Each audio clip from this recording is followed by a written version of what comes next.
Hi hello ಸಮಸ್ತ ಕನ್ನಡಿಗರಿಗೆ ನಮಸ್ಕಾರ. ಭುಯಾರ್ ಸ್ಟುಡಿಯೋ ಯೂಟ್ಯೂಬ್ ಚಾನಲ್ಗೆ ತಮ್ಮೆಲ್ಲರಿಗೂ ಆತ್ಮೀಯವಾದ ಸ್ವಾಗತ. ಇತ್ತೀಚಿನ ದಿನಗಳಲ್ಲಿ ಜನರೆಲ್ಲರೂ ವಿಶೇಷ ಕೃಷಿಯ ಕಡೆ ವಾಲ್ತಾ ಇದ್ದಾರೆ. ಅದು ಯಾವ ಕೃಷಿ ಅಂದರೆ ಅದು ತಾಳೆಯ ಕೃಷಿ. ಸೊ ಬನ್ನಿ ನಾವು ಇವತ್ತು ಪ್ರಗತಿಪರ ರೈತರು ಗಂಗಾಧರ್ ತವಾರ್ ಅಂತ ಒಬ್ಬರನ್ನ ಭೇಟಿ ಮಾಡೋಣ. ಇವರು ಮೂಲತಃ ಇಂಜಿನಿಯರಿಂಗ್ ವೃತ್ತಿದಾರರು. ದೇಶ ವಿದೇಶಗಳಲ್ಲಿ ವೃತ್ತಿಯನ್ನು ಸಲ್ಲಿಸಿ ಅದರ ಜೊತೆ ತಮ್ಮನ್ನು ತಾವು ಕೃಷಿಯಲ್ಲಿ ತೊಡಗಿಸಿಕೊಂಡಿದ್ದಾರೆ. ಬನ್ನಿ ಭೇಟಿ ಆಗೋಣ.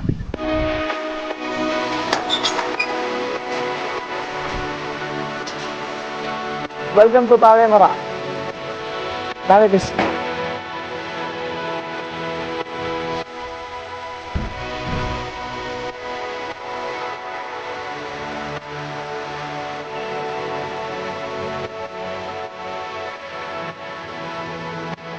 ಬನ್ನಿ ಸರ್ನ ಭೇಟಿ ಆಗೋಣ, ಏನಂತ ಕೇಳೋಣ. ಬನ್ನಿ ಸರ್, ನಮಸ್ಕಾರ ರೀ.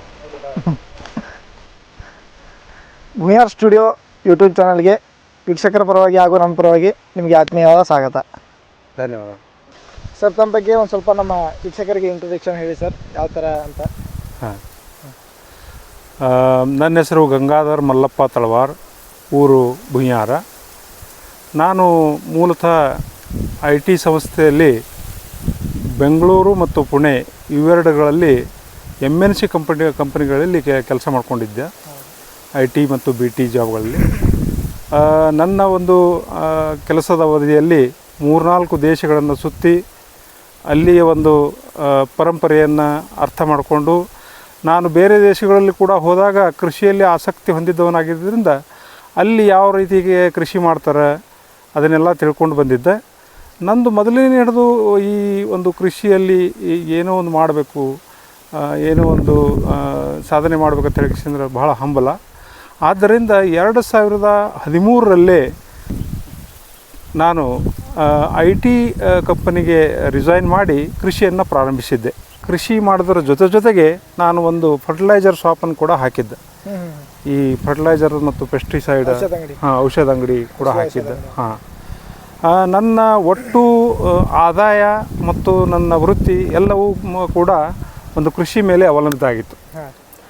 ಆದರೆ ಆ ವರ್ಷ ನನ್ನ ದುರಾದೃಷ್ಟ 2013ರಿಂದ 14ವರೆಗೂ ನಮ್ಮದೆಲ್ಲ ಸರಿಯಾಗಿ ನಡೀತು. 14ರ ನಂತರ ಬರ ಬಿದ್ದಾಗ ಏನಾಯಿತು, ನಾನು ಏನು ಬಂಡವಾಳ ಹಾಕಿದ್ದ ಎಲ್ಲ ಬಂಡವಾಳ ರೈತರ ಮೇಲೆ ಉದುರಿ ಬಿತ್ತು. ಸೊ ಹೀಗಾಗಿ ವ್ಯಾಪಾರನೂ ನಿಂತು ಹೋಯಿತು. ಆಗ ವಿಧಿ ಇಲ್ಲದೆ ಮತ್ತೆ ನಾನು IT BT ಕಂಪ್ನಿಗೆ ಬೆಂಗಳೂರಿಗೆ ಹೋದೆ. ಅದು 2015ರಲ್ಲಿ ಮತ್ತೆ ಬೆಂಗಳೂರಲ್ಲಿ ಹೋಗಿ IT BT ಮಾಡಿಕೊಂಡು ಸುಮಾರು 8-9 ವರ್ಷ ಮತ್ತೆ ಅದು ಕೆಲಸ ಮಾಡ್ತಾಯಿದ್ದೆ. ಆದರೆ ನನಗೆ ಈ ಭುಯಾರ್ ಊರಿಗೆ ಬರಬೇಕು, ಕೃಷಿ ಮಾಡಬೇಕು ಅನ್ನೋ ಹಂಬಲ್ ಮಾತ್ರ ಕಡಿಮೆ ಆಗಿರಲಿಲ್ಲ. ಮತ್ತು 2019ರಲ್ಲಿ ಕರೋನಾ ಬಂತಲ್ಲ. ಕರೋನಾ ಬಂದಾಗ ವಿಧಿ ಇಲ್ಲದೆ ನಾವು ವರ್ಕ್ ಫ್ರಮ್ ಹೋಮ್ ಮಾಡ್ಲಿಕತ್ತಿದ್ದೆವು. ಅದೊಂದು ಒಳ್ಳೆಯ ಅವಕಾಶ ಸಿಕ್ತು ನನಗೆ. ಯಾಕಂದ್ರೆ ಭುಯಾರ್ ಊರಿಗೆ ಬಂದು ವರ್ಕ್ ಫ್ರಮ್ ಹೋಮ್ ಕೂಡ ಮಾಡ್ತಿದ್ದೆ ಮತ್ತು ಕೃಷಿಯನ್ನು ಎಲ್ಲ ಡೆವಲಪ್ಮೆಂಟ್ ಮಾಡಿದೆ. ಅದೇ ಟೈಮಲ್ಲಿ ಇದಕ್ಕೆಲ್ಲ ಈ ಹೊಲಕ್ಕೆಲ್ಲ ಒಂದು ತಾಳಿ ಹಚ್ಚಿದ್ದು. ಓಕೆ ಸರ್, ನಮ್ಮ ಉತ್ತರ ಕರ್ನಾಟಕ ಕಡೆ ಬರೀ ಜೋಳ, ಕಬ್ಬು, ತೊಗರಿ ಇವೇ ಬಿತ್ತಾರೆ ನಮ್ಮ ಬಯಲು ಪ್ರದೇಶದಲ್ಲಿ. ಈಗ ನಿಮಗೆ ಇದು ತಾಳೆ ಮರನೇ ಬಿತ್ತಬೇಕಂತ ನಿಮ್ಗೆ ಹೆಂಗೆ ಪ್ಲ್ಯಾನ್ ಐಡಿಯಾ ಬತ್ರಿ? ಅದಕ್ಕೊಂದು ಬಲವಾದ ಕಾರಣ ಅದ. ಸುಮಾರು 2019-20 ಸುಮಾರಿಗೆ ನಾನು ಈ ಇಡೀ 3 ಎಕರೆಯನ್ನು ಆಧುನಿಕ ಪದ್ಧತಿಯಲ್ಲಿ ಉಳ್ಳಾಗಡ್ಡಿ ಹಚ್ಚಿದ್ನ. ಬೋದ್ ಮಡಿ ಮಾಡಿ ಅದೆಲ್ಲ ಡ್ರಿಪ್ ಸಿಸ್ಟಮ್ ಮಾಡಿ ಹೆಣ್ಮಕ್ಳಿಂದ ಊರಿಸಿ ಸುಮಾರು ಒಂದು ಹತ್ತತ್ರ ಒಂದು 1.5 ಲಕ್ಷದಿಂದ 2 ಲಕ್ಷ ರೂಪಾಯಿ ನಾನು ಖರ್ಚು ಮಾಡಿದ್ದೇನೆ. ಇದೇ ಹೊಲದಲ್ಲಿ 3 ಎಕರೆ ಒಟ್ಟು ಉಳ್ಳಾಗಡ್ಡಿ ಮಾಡಿದ್ದೆ. ಆ ಉಳ್ಳಾಗಡ್ಡಿ ಏನಾಯ್ತಂದ್ರೆ ಮೊದಲು ಸುರುವಿಗೆ ಸರಿಯಾಗಿ ಬತ್ತದು. ಬಂದ ಮೇಲೆ ಆ ವರ್ಷ ಸ್ವಲ್ಪ ಮಳೆ ಜಾಸ್ತಿ ಆಯಿತು. ಮಳೆ ಜಾಸ್ತಿ ಆಗೋದ್ರಿಂದ ಅದಕ್ಕೆ ಒಂದು ಗೊಡ್ಡ ರೋಗ ಬರ್ತದೆ. ಆ ಗೊಡ್ಡ ರೋಗ ಬಂದು ಏನು ಮಾಡಿದ್ರೂ ಕಂಟ್ರೋಲ್ ಆಗಲಿಲ್ಲ. ಅದು ಆ್ಯಕ್ಚುಲಿ ಸೈಂಟಿಫಿಕ್ ಆಗಿ ಹೇಳ್ಬೇಕಾದ್ರೆ ಅದು ವೈರಸ್ ಅಟ್ಯಾಕ್ ಆಗಿ ಅದು ನಷ್ಟ ಆಯ್ತು ನನಗೆ. ಏನೊಂದು 1.5-2 ಲಕ್ಷ ರೂಪಾಯಿ ನಷ್ಟ ಆಯ್ತಲ್ಲ.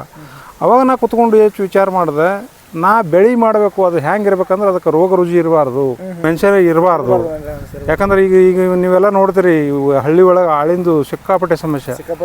ಹಾಂ, ಲೇಬರ್ ಕಡಿಮೆ ಇರಬೇಕು, ಮೇಂಟೆನೆನ್ಸ್ ಇರಬಾರ್ದು, ಫಲ ಕೊಡಬೇಕು, ರೋಗ ರುಜಿ ಇರಬಾರ್ದು. ಅಂಥ ಬೆಳೆ ಯಾವ್ದಪ್ಪ ಅಂದಾಗ ನನಗೆ ಹೊಳೆದಿದ್ದು ತಾಳಿ ಬೆಳೆ. ಹಾಂ, ಓಕೆ ಸರ್. ಇದು ಗಿಡ ನಮ್ಮ ಉತ್ತರ ಕರ್ನಾಟಕದಲ್ಲಿ ಅಂದರೆ ಹೆಂಗೆ ಒಂದು ಸರಿ ಮಳೆ ಬರಲ್ಲ, ಒಂದು ಸರಿ ಬೆಳೆ ಬರಲ್ಲ, ಬರೀ ಬಿಸಿಲೇ ಇರ್ತದೆ. ಸೊ ಇಲ್ಲಿ ಇದು ನಮ್ಮ ನೆಲಕ್ಕೆ ಹೆಂಗೆ ಹೋಗ್ತದೆ ಇದು? ಆ್ಯಕ್ಚುಲಿ ಇದು ಶೀತ ವಲಯದ ಬೆಳೆ. ಇದು ಮಲೇಷ್ಯಾದಲ್ಲಿ ನೈಸರ್ಗಿಕವಾಗಿ ಭಾಳ ಬೆಳೀತಾರೆ. ಇದು ಕಾಡು ಪೂರ್ತಿ ಎಲ್ಲ ಕಾಡು ಕೂಡ ಇದೇ ತಾಳಿ ಗಿಡ ಆಗಿರ್ತದೆ. ಆದರೂ ಭಾರತದಲ್ಲಿ ಇದು ಬಂದದು. ನಾವು ಸುಮಾರು ಎಲ್ಲ ಎಣ್ಣೆಯನ್ನು ಮಲೇಷ್ಯಾ ಮತ್ತು ಇತರ ದೇಶಗಳಿಂದ ಇಂಪೋರ್ಟ್ ಮಾಡ್ತಿದ್ದೆವು. ನಮ್ಮ ಮೋದಿಜಿಯವರು ಇದನ್ನು ಮನಗಂಡು ಇದನ್ನು ನಮ್ಮ ಭಾರತಕ್ಕೆ ಯಾಕೆ ತರಬಾರ್ದು ಅಂತ ಹೇಳಿದ್ರೆ ಭಾರತಕ್ಕೆ ತಂದ ನಂತರ ಇಲ್ಲಿ ಪ್ರಯೋಗ ಮಾಡ್ಯಾರ.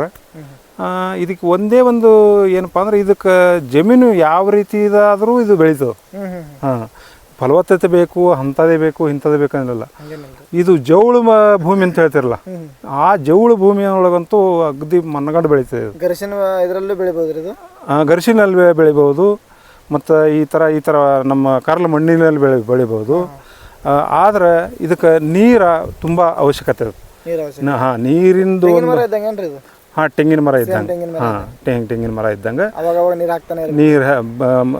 ಅದರಲ್ಲೂ ಬೇಸಿಗೆ ಕಾಲದಲ್ಲಿ ಇದಕ್ಕೆ ಒಂದು ದಿನಕ್ಕೆ ಒಂದು ಗಿಡಕ್ಕೆ 150ರಿಂದ 200 ಲೀಟ್ರ್ ನೀರು ಬೇಕಾಗ್ತದೆ. ಹಾಂ, ಸೊ ಹಾಗಾಗಿ ನೀರಿನ ಒಂದು ವ್ಯವಸ್ಥೆ ಇತ್ತಂದ್ರೆ ಯಾವ ಥರದ ಭೂಮಿ ಇಲ್ಲದ ಕೂಡ ಬೆಳಿಬೋದು. ಹಾಂ ಸರ್. ಇದು ನೋಡ್ರಿ, ಈ ಗಿಡಗಳು 1 ಎಕರೆಗೆ ಎಷ್ಟು ಹಚ್ಬೋದು ರೀ ಇದು ಗಿಡಗಳು? ಈ ಗಿಡಗಳು ಏನಪ್ಪ ಅಂದ್ರೆ ಸಸ್ಯಗಳು 1 ವರ್ಷದ ಸಸ್ಯಗಳವರು ಸರ್ಕಾರದವ್ರಿಗೆ ಕೊಡ್ತಾರೆ. ಸರ್ಕಾರದವ್ರು ಕೊಡ್ಬೇಕಾದ್ರೆ 1 ಎಕರೆಗೆ 50 ಅಗಿ ಕುಂದಿರ್ತಾವೆ.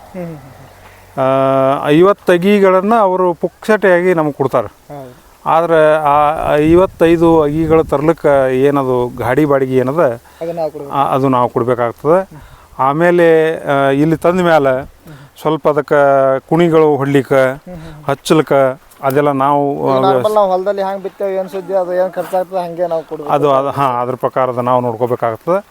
ಅದರ್ವೈಸ್ 1 ಎಕರೆಗೆ 50 ಅಗಿ ಕುಂದಿರ್ತವೆ. ನಮ್ಮಲ್ಲಿ ಒಂದು 3 ಎಕರೆಗೆ ಹತ್ರ ಒಂದು 170-72 ಅಗಿ ಕೂತಾವೆ. ಸ್ವಲ್ಪ ನಾವು ಹೆಚ್ಚು ಕಡಿಮೆ ಮಾಡಿದೆವು, ನಡೀತದೆ. ಅಷ್ಟೇನು ಕರಾರುವಕ್ಕಾಗಿ ಬೇಕಂತೇನಿಲ್ಲ ಸರ್. ಇದು ಈಗ 1 ಎಕರೆಗೆ 50 ಅಗಿಗಳು ಕುಂದಿರ್ತಾವೆ ಸರ್. ಹಾಂ, 50 ಅಂದರೆ ಒಂದು ಗಿಡ ಹಚ್ಚಿದ ಮೇಲೆ ಅದಕ್ಕೆ ಲೆಂತ್ ಎಷ್ಟು ದೂರ ಇಡಬೇಕ್ರಿ ಇನ್ನೊಂದು ಗಿಡ ಹಚ್ಬೇಕಂದ್ರೆ?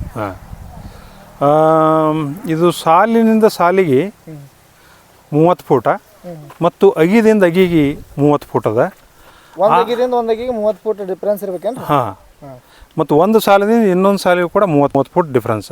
ಹಿಂಗೆ 30 ಫೂಟ, ಹಿಂಗೆ 30 ಫೂಟ. ಆದರೂ ಹಚ್ಚು ಪದ್ಧತಿ ಏನದ ಜಿಗ್ ಜಾಗ್ ಆಗಿರ್ತದೆ. ಅಂದ್ರೆ ಒಂದಗಿ ಮತ್ತು ಇನ್ನೊಂದಗಿ ಆ ಸಾಲಿಗೆ ಏನಿರ್ತದಲ್ಲ ನೀವು ನೋಡ್ತೀರಿ. ಹಾಂ ಹಾಂ, ಅಲ್ಲಿ ಬಂದಾಕರೆ ಆ ಎರಡರ ನಡುವೆ ಈ ಒಂದು ಅಗಿ ಕೂತಿರ್ತದೆ. ಹಿಂಗೆ ಜಿಗ್ ಜಾಗ್ ಆಗಿ ಒಟ್ಟು 55 ಅಗಿ 1 ಎಕರೆಗೆ ಕೂಡ್ತಾವೆ. ಒಂದೇ ಹಿಂಗೆ ಸಾಲಿನ ಪ್ರಕಾರ ಇರಪ್ಲೇ ಇಲ್ರಿ? ಹಾಂ, ಹಿಂಗೆ ಸಾಲು ಇರ್ತಾವೆ. ಹಿಂಗೆ ಇರಪ್ಲೇ ಇಲ್ಲ? ಹಾಂ, ಹಿಂಗಿರಲ್ಲ. ಒಂದು ಸಾರಿ ಗಿಡ ಹಚ್ಚಿದ ಮೇಲೆ ಎಷ್ಟು ವರ್ಷಕ್ಕೆ ಇಳುವರಿ ಕೊಡ್ತದೆ ಸರ್ ಇದು? ಇದು ಆ್ಯಕ್ಚುಲಿ ನಮ್ಗೆ ಹಚ್ಚೋದು 1.5 ವರ್ಷಕ್ಕೆ ಕಾಯಿ ಚಾಲು ಆಯಿತು. ಅಲ್ಲಿವರೆಗೂ ಇದೇನು ಇಳುವರಿ ಬರೋವರೆಗೂ ನಾವು ಈ ಹೊಲನ ಹಂಗೆ ಖುಲ್ಲ ಬಿಡ್ಬೇಕು ಹೆಂಗೆ ಸರ್? ಹಾಂ, ಹೌದು. ಅದು ಏನಪ್ಪ ಅಂದ್ರೆ 1ನೇ ವರ್ಷದಿಂದ 3ನೇ ವರ್ಷವರೆಗೂ ಇದರೊಳಗೆ ಅಂತರ್ ಬೆಳೆಯಾಗಿ ಏನು ಬೇಕಾದರೂ ಬೆಳಿಬೋದು. 1ನೇ ವರ್ಷ ನಾವು ಏನು ಬೆಳೆದೇವು ಅಂದ್ರೆ ನಾವು ಕಬ್ಬು ಹಾಕ್ತೇವೆ.